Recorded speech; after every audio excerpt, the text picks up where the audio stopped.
Welcome to our video series celebrating Women's History Month.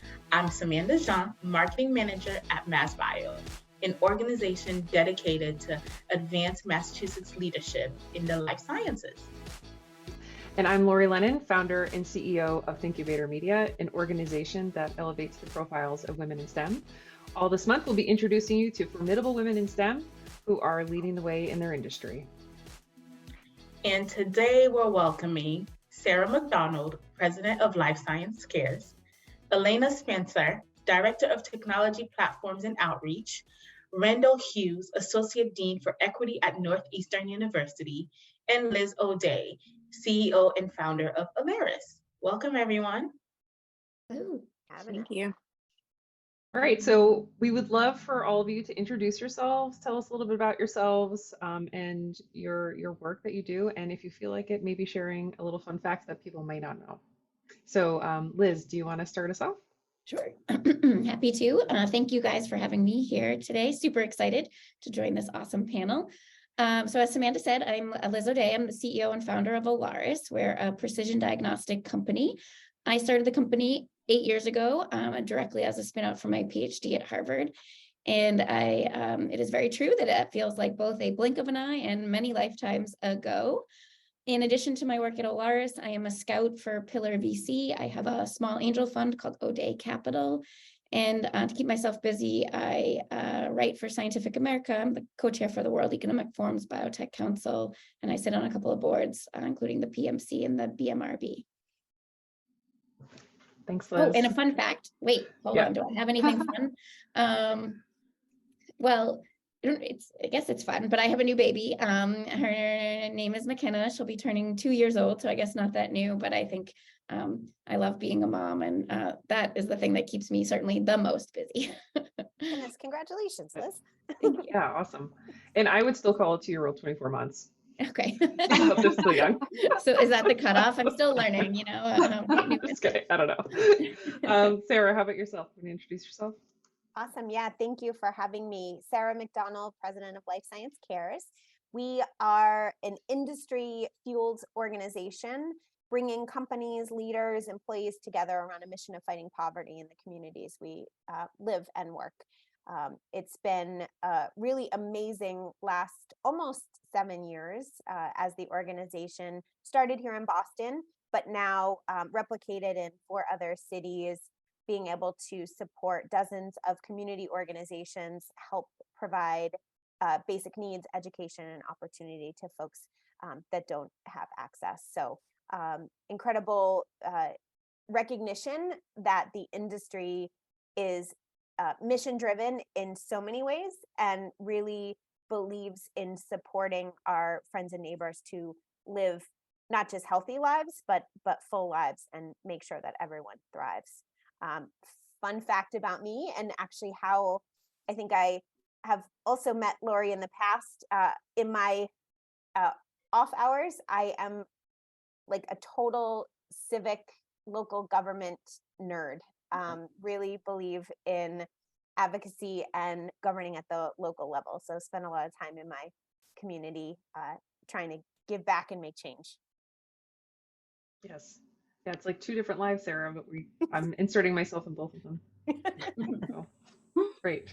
Elena, please introduce yourself. Yes, hi, and yeah, thank you for having me here. So I consider myself a scientist, a musician, and a community builder. By day, I'm working at Pfizer, which I think people know of that company, so I won't go into detail, but at Pfizer Kendall Square, I'm part of our site affairs team. I oversee technology platforms, which are centralized resources that all of the therapeutic areas use with equipment and expertise that we all share. And then the other half of my job is really fun, and it's being director of outreach, which involves interfacing with all the organizations locally that are working together to make change in the Kendall Square ecosystem. Like MassBio, like Life Science Cares, Kendall Square Association, and more. And really a big focus on increasing diversity in our early talent pipeline, and starting that from young age in education and all the way up through how we recruit. So really love that part of my job, and wonderful to meet Sarah that way.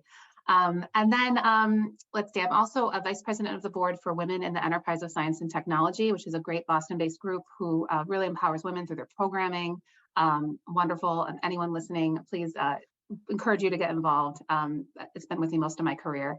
And then my fun fact and big side hustle is I'm co-founder of the Kendall Square Orchestra, which since 2018 has been bringing together science and tech company professionals from all over the area through music. And we rehearse weekly. We hold benefit concerts to support causes we care about. There's over 80 of us from over 50 companies now. So it got to be a really big side hustle, and learned how to run a nonprofit while I was at it. So that's been really fun and great source of joy for me as well. So, yeah. Wonderful. Thanks, Elena. And how about you, Randall? Please introduce yourself. Yeah, thanks for including me today. It's wonderful to learn about everyone on the panel. I'm Randall Hughes. I'm a professor at Northeastern in the Department of Marine and Environmental Sciences, where I study biodiversity, ecology, evolution, and conservation. And I'm also Associate Dean for Equity in our College of Science, where I think a lot about diversity in another perspective, how we can recruit, retain, create sense of belonging, and foster diversity, equity, and inclusion across the college. And a fun fact about me, I had to poll my family. I couldn't think of anything. and my they reminded me I have run 2 marathons, except they also reminded me that they were in 2 prior decades of my life. So I'm due for a 3rd sometime soon if I'm going to make it in this decade. Thanks, Randall. I think it's great that you just ran 2. I would just kind of, yeah, I'd hang up my shoes at that point. So I just ran 1. Good for you. I was like, check, done, never again. Save. All right. Samantha, you want to kick us off with some questions? I'd like to know, what is your STEM story? How and when did you know science was for you? And how did it shape where you are today?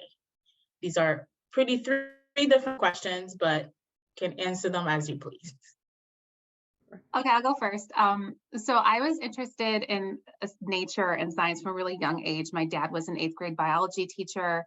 I'm from Michigan, and we used to kind of be up in the woods, like trying to identify flowers with this little like dichotomous key book, and just really interested in all of that.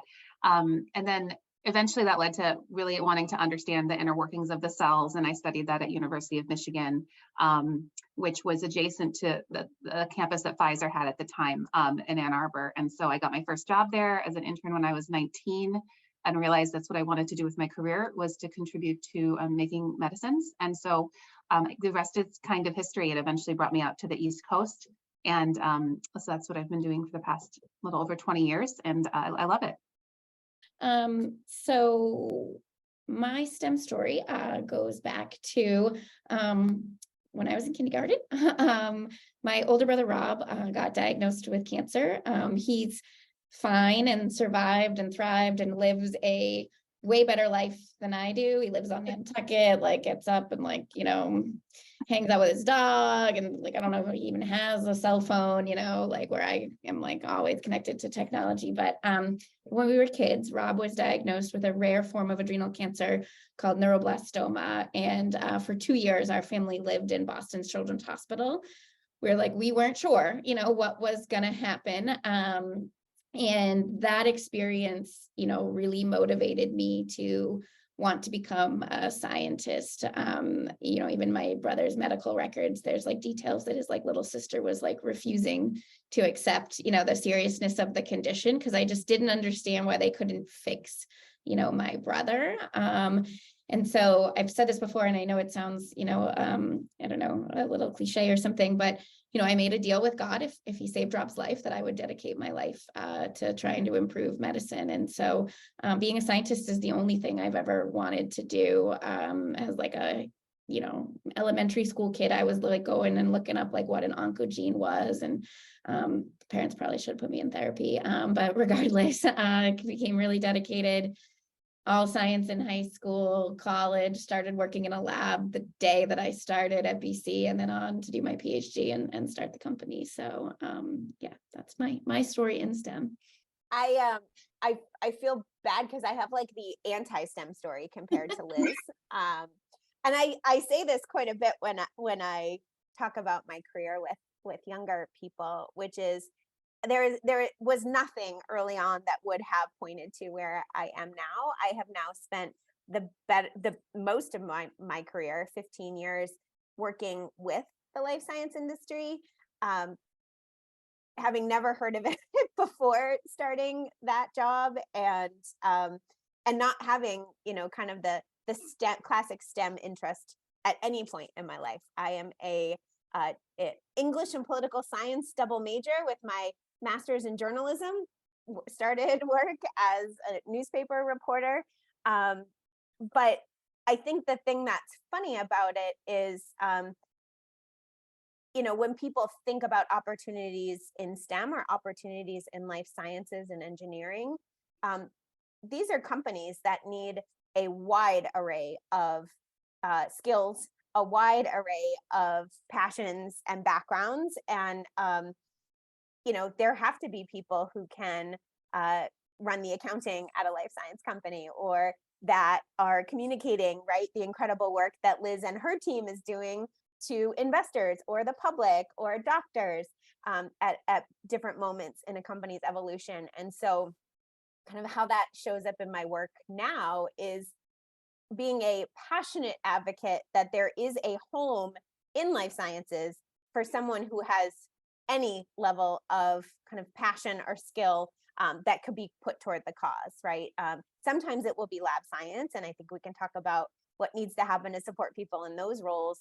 But an industry growing as fast as ours needs people of all interests to care and to fuel that growth moving forward. So, so again, no business being in STEM, but have now built a pretty gratifying career that pays my bills working with life science companies. I'll just quickly add that I'm here for the late bloomers who might be watching, who didn't figure out exactly what they wanted to do until later. I had a lot of interest growing up. Science was one of them, but to me, science meant medical school, and that was not for me. And so, yeah, I didn't realize until the very end of undergraduate that like I could do research in the questions that I was interested in, and that, you know, textbooks weren't, you know, everything wasn't known about the fields that I was learning about in my classes, that, you know, there was a way to push that knowledge forward. And so that's sort of what got me going in the field that I'm in, but definitely took a circuitous path and did a lot of things along the way, and was not sort of, you know, didn't know what I was going to do from day one by any stretch.